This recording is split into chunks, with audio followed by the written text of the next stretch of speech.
नमस्कार दोस्तों, स्वागत है आपका डार्क अकेडमी में।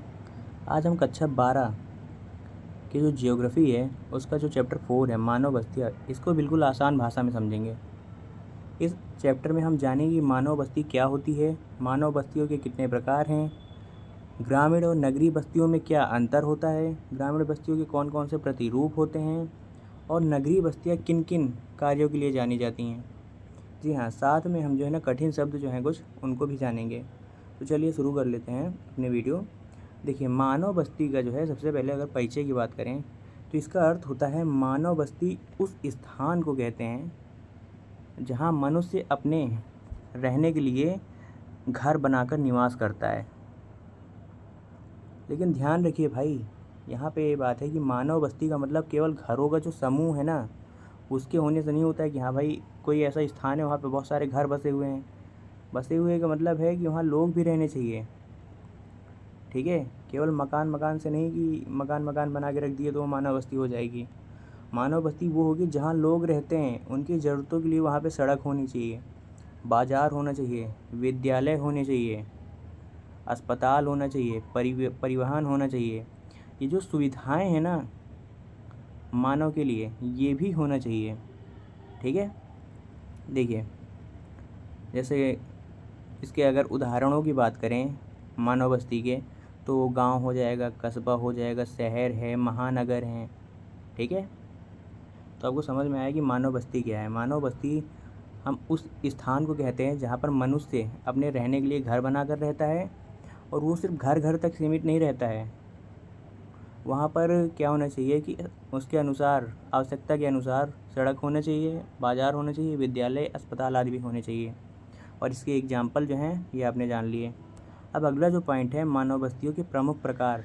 मानव बस्ती जो है उसको मुख्य रूप से दो भागों में बांटा गया है। सबसे पहली जो है ग्रामीण बस्ती और दूसरी है नगरीय बस्ती। ठीक है, दो भागों में बांटा गया, ये दोबारा टाइप हो गया है।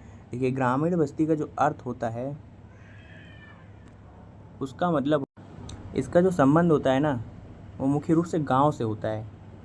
जो ग्रामीण बस्ती होती हैं इनका संबंध मुख्य रूप से गांव से होता है। ग्रामीण क्षेत्रों में जो लोग होते हैं, ठीक है, उनकी जो आजीविका होती है वो प्राथमिक आर्थिक गतिविधियों में होती है। देखिए, प्राथमिक आर्थिक गतिविधियाँ जो होती हैं उसका क्या अर्थ है। इसमें जो प्राथमिक आर्थिक गतिविधियों का आसान अर्थ अगर हम समझें तो ये ऐसी गतिविधियाँ होती हैं जो कि प्रकृति से सीधे संसाधन प्राप्त करती हैं। ठीक है, उन्हीं प्राकृतिक गतिविधियाँ बोलते हैं, जैसे कृषि, पशुपालन, मछलियाँ, ये जो हैं वानिकी, शिकार आदि, ये सब जो है ना प्राथमिक गतिविधि के अंदर आते हैं। और गांव में क्या होता है कि जो प्राथमिक गतिविधियाँ होती हैं ना वही ज़्यादातर होती हैं जो कि सीधे सीधे प्रकृति से हमें मिल जाती हैं। ये क्या है आपकी ग्रामीण बस्ती हमने जान जान लिया। देखिए, ग्रामीण बस्ती को जो है ना कुछ ऐसे कारक होते हैं या कारण होते हैं जो कि प्रभावित करते हैं। सबसे पहला जो कारक है वो इसके पीछे स्थलाकृति।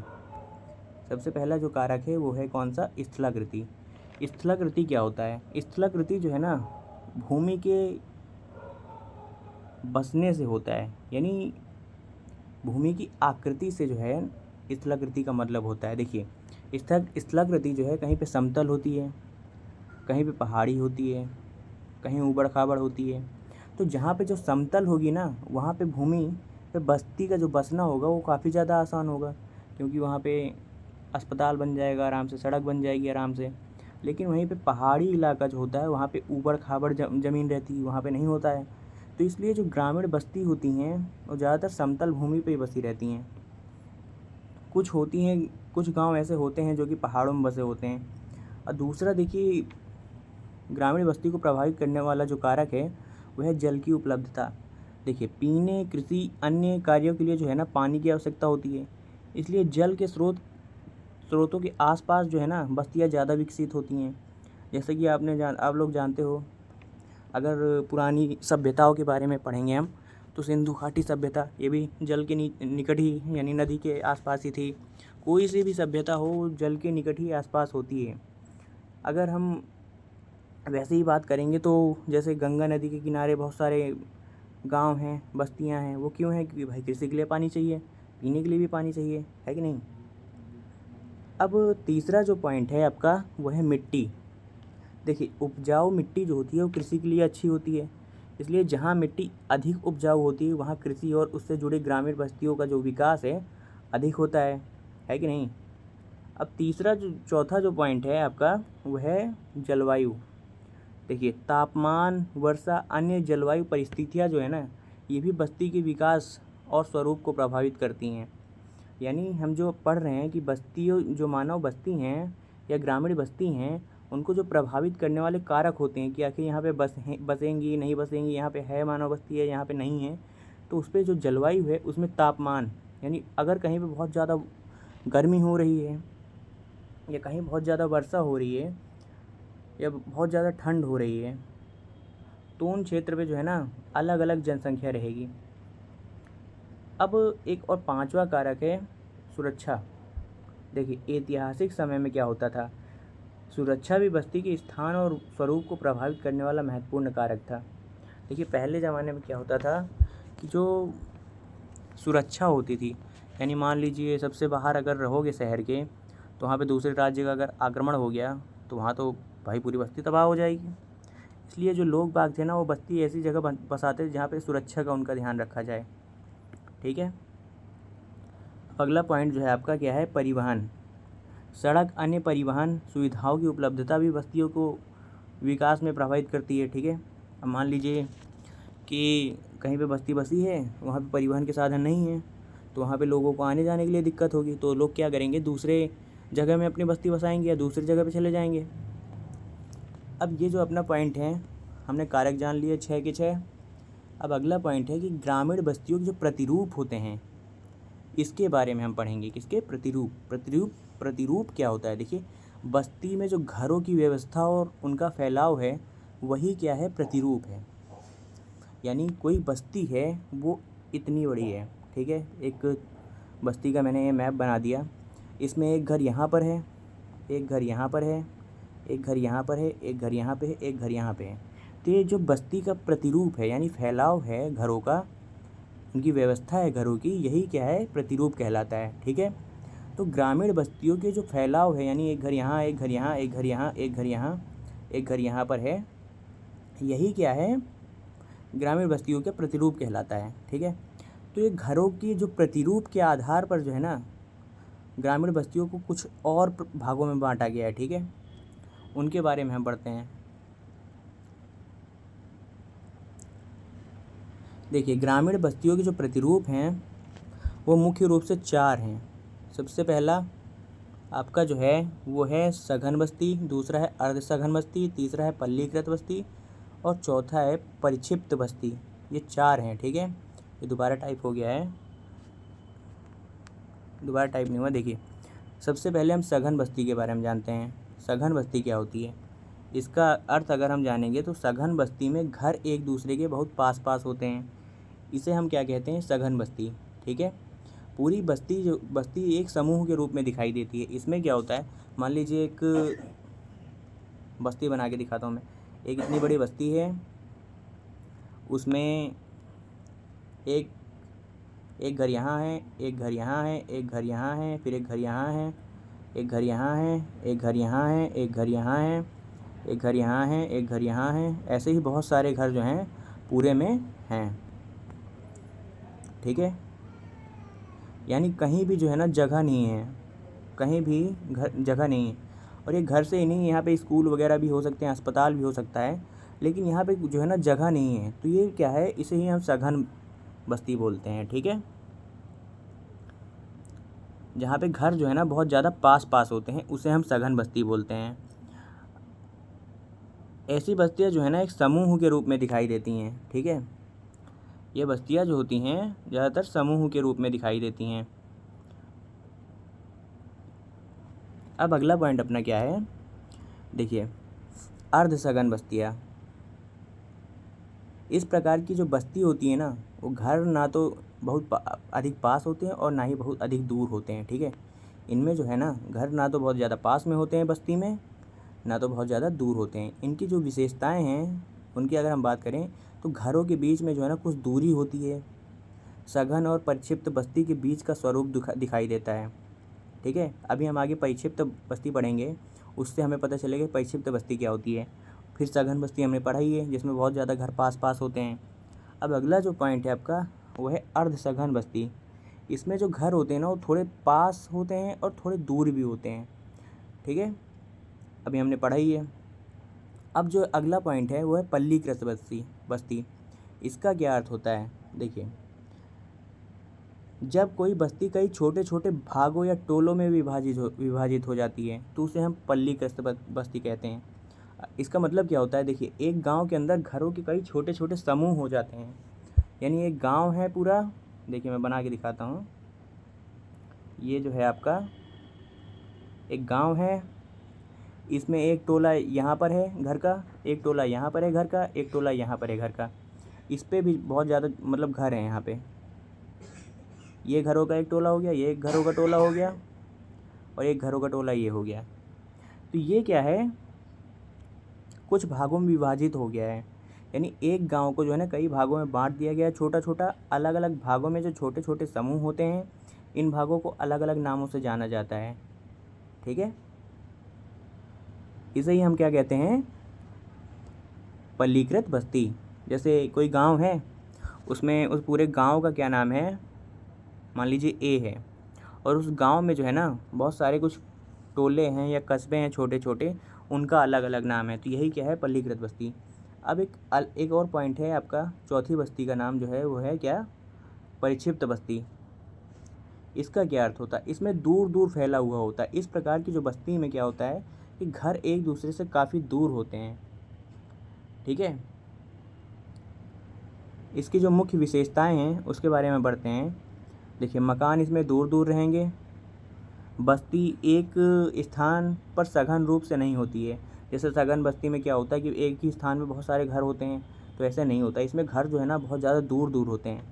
यह स्वरूप विशेष भौगोलिक परिस्थितियों वाले क्षेत्रों में पाया जाता है, ठीक है। जैसे मान लीजिए मैं एक बस्ती बना के आपको इसमें दिखाता हूँ। ये जो है आपका एक क्षेत्र है बस्ती का। इसमें जो है मान लीजिए यहाँ पे कहीं पहाड़ है, कहीं पे समतल है, कहीं पे ऐसे विशेष भौगोलिक क्षेत्र हैं, ठीक है।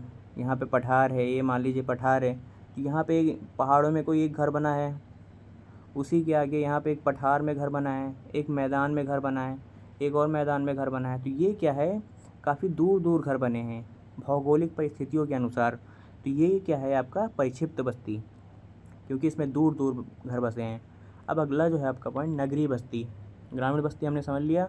अब नगरीय बस्ती क्या है, देखिए, नगरीय बस्ती का जो संबंध है ना वो शहरों से होता है, जैसे ग्रामीण का गांव से होता है। यहाँ के लोगों की जो आर्थिक गतिविधियाँ हैं वो केवल कृषि तक सीमित नहीं रहती हैं। देखिए, जो पहले ग्रामीण वाले में क्या था कि यहाँ की जो आर्थिक गतिविधियाँ हैं वो ज़्यादातर किस पे, प्राथमिक जो गतिविधि क्षेत्र है उसमें होता है, प्राइमरी सेक्टर में, जिसमें क्या है प्रकृति से मिली चीज़ों पर ही वो निर्भर रहते हैं। लेकिन यहाँ के जो लोग होते हैं ना वो आर्थिक गतिविधियों केवल कृषि तक ही सीमित नहीं रखते हैं। यहाँ की अगर प्रमुख गतिविधियों की बात करें तो इसमें उद्योग, व्यापार, परिवहन, प्रशासन, शिक्षा, स्वास्थ्य, बैंकिंग, विभिन्न सेवाएं जो होती हैं इसमें जो है आ जाती हैं। देखिए, किसी शहर में कोई व्यक्ति दुकान चला रहा है, मान लो, वो कोई बैंक में काम कर रहा है, कोई शिक्षक है, कोई डॉक्टर है, और कोई कारखाने में काम करता है।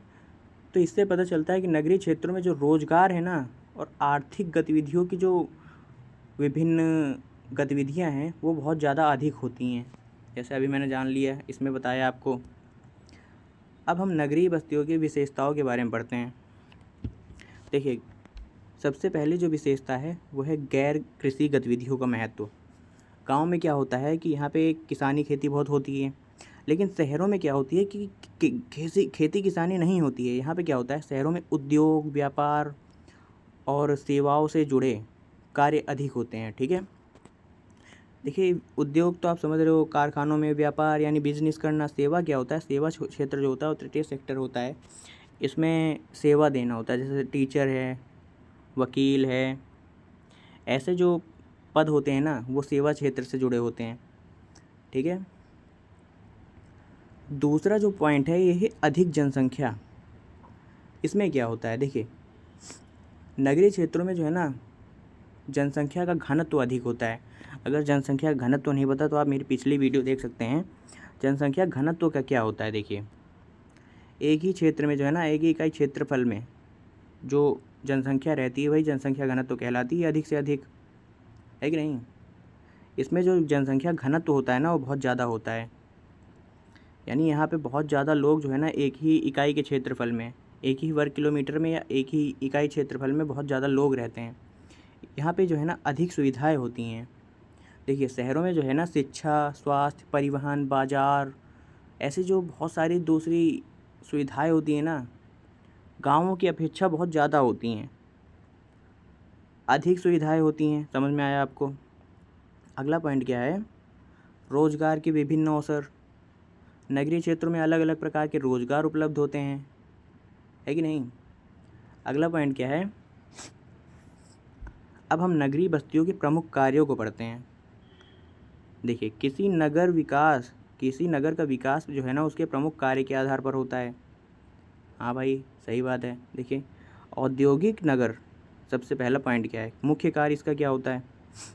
अगर कोई औद्योगिक नगर है तो उसका जो विकास होगा वो किस आधार पर होगा, इसके बारे में हम जानते हैं। देखिए मुख्य कार्य क्या होता है, इसमें उद्योग लगे रहते हैं, कारखाने होते हैं।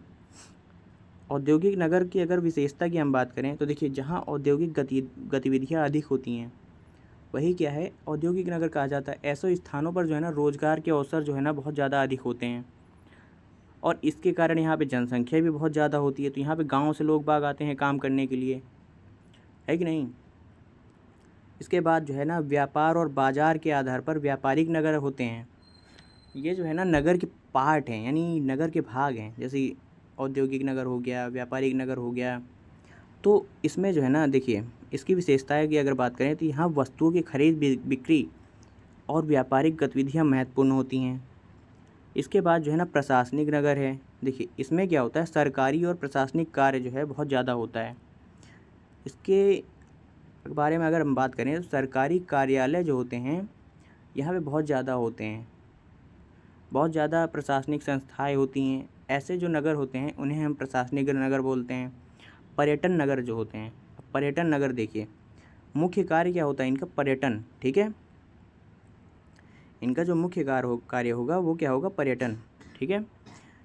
देखिए ऐतिहासिक, प्राकृतिक या अन्य आकर्षणों के कारण यहाँ पे जो है ना पर्यटक आते हैं। जैसे कि ताजमहल हो गया, दिल्ली में आपके बहुत ज़्यादा ऐतिहासिक चीज़ें जैसे लाल किला है, कुतुब मीनार है, तो यहाँ पे जो है ना पर्यटक आते हैं, तो इसे हम पर्यटन नगर भी बोल सकते हैं। धार्मिक नगर, धार्मिक नगर क्या होता है, देखिए जिन नगरों का धार्मिक महत्व अधिक होता है उन्हें धार्मिक नगर कहते हैं। धार्मिक महत्व के कारण जो है ना बड़ी संख्या में यहाँ पर लोग जाया करते हैं।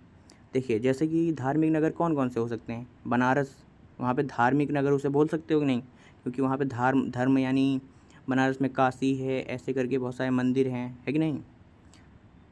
परिवहन नगर, परिवहन नगर क्या होते हैं, इसमें जो है ना परिवहन का आवागमन जो है ना बहुत ज़्यादा होता है, इन्हें हम परिवहन नगर बोलते हैं, ठीक है। रेलवे, सड़क, बंदरगाह या अन्य परिवहन की सुविधाओं के कारण जो है ना ऐसे नगर विकसित होते हैं, इन्हें हम परिवहन नगर बोलते हैं।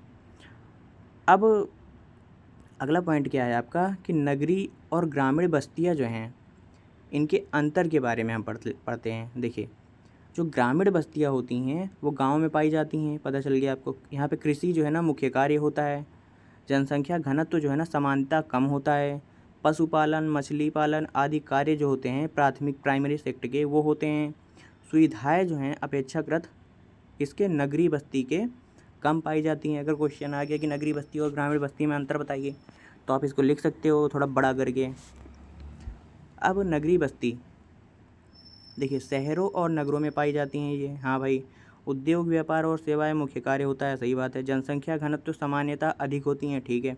रोजगार के विभिन्न अवसर मिलते हैं, हाँ। शिक्षा, स्वास्थ्य और परिवहन जैसी सुविधाएं अधिक होती हैं, ठीक है। अब हम इस पूरे चैप्टर को जो है ना एक बार रिवाइज कर लेते हैं। देखिए हमने पहले क्या पढ़ा, मानव बस्ती। मानव बस्ती क्या है ये पढ़ा, इसके दो प्रकार होते हैं। सबसे पहला ग्रामीण बस्ती, फिर दूसरा नगरीय बस्ती। ग्रामीण बस्ती क्या होती है, यहाँ पे कृषि, पशुपालन, मछली पालन, वानिकी, ठीक है, वानिकी यानी जंगलों में जो कार्य करते हैं प्राइमरी सेक्टर का, जैसे फल तोड़ना, शिकार करना, ऐसे ग्रामीण प्रतिरूप। इसके बाद हमने क्या पढ़ा, ग्रामीण प्रतिरूप यानी ग्रामीण इलाका है यानी ग्रामीण बस्ती है, उसको कैसे कितने भागों में बांटा गया है, फैलाव या बस्ती के बसने के आधार पर। सबसे पहला सघन क्षेत्र हमने पढ़ा, जिसमें बस्ती जो है उसमें घर जो है ना पास पास होते हैं। अर्ध सघन पढ़ा, इसमें घर जो है ना पास होते हैं ना दूर होते हैं, बीच में होते हैं। पल्लीकृत, इसको पढ़ा, ठीक है। उसके बाद परिक्षिप्त पढ़ा, इसमें क्या होता है, जो घर होते हैं काफ़ी दूर दूर होते हैं, ठीक है। उसके बाद हमने नगरीय बस्ती पढ़ा। नगरीय बस्तियों में हमने उद्योग, व्यापार, परिवहन, प्रशासन, ऐसी सेवाएं पढ़ी। उनके आधार पर हमने औद्योगिक, व्यापारिक, प्रशासनिक, पर्यटन, धार्मिक, परिवहन, ऐसे नगरों के बारे में जाना। अब देखिए परीक्षा के लिए जो इम्पोर्टेंट क्वेश्चन रहते हैं वो कौन से हैं। इसमें सबसे पहले देखिए मानव बस्ती किसे कहते हैं, क्वेश्चन आ सकता है।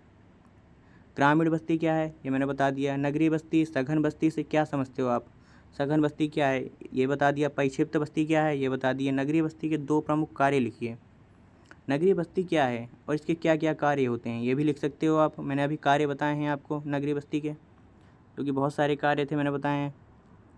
दीर्घ उत्तरीय जो प्रश्न होते हैं उस पर क्या होता है, लॉन्ग आंसर में इसमें आ सकता है कि ग्रामीण बस्तियों के प्रमुख प्रतिरूपों को समझाइए। इसे कैसे करोगे, देखिए इसमें पहले परिचय लिखोगे, फिर मुख्य रूप लिखोगे थोड़ा बहुत, फिर इसमें ग्रामीण बस्तियाँ बताओगे, उसके प्रतिरूप बताओगे, फिर लास्ट में कंक्लूजन वगैरह बता के इसको एंड करोगे, ठीक है। ग्रामीण बस्ती और नगरीय बस्ती में अंतर स्पष्ट कीजिए, मैंने ऊपर बताया वो कर सकते हो आप। मानव बस्तियों के विकास को प्रभावित करने वाले कारकों की व्याख्या कीजिए, यानी मानव बस्तियों का जो विकास हो रहा है उसको प्रभावित करने वाले मैंने कारक बताए हैं आपको, स्थलाकृति, जल, ऐसे करके, ठीक है। नगरीय बस्तियों के प्रमुख कार्यों का वर्णन कीजिए। नगरीय बस्तियों के मैंने प्रमुख कार्य बताए हैं आपको, वो आप बता सकते हो, ठीक है। तो दोस्तों आज के इस वीडियो में हमने कक्षा 12th के जो भूगोल का अध्याय यानी चैप्टर 4 मानव बस्तियाँ है, इसको आसान भाषा में समझा है। अगर ये आपको वीडियो पसंद आया तो लाइक और सब्सक्राइब करें। ऐसे ही आसान भाषा में कक्षा 12 की पढ़ाई के लिए डार्क अकेडमी को ज्वाइन करें। धन्यवाद।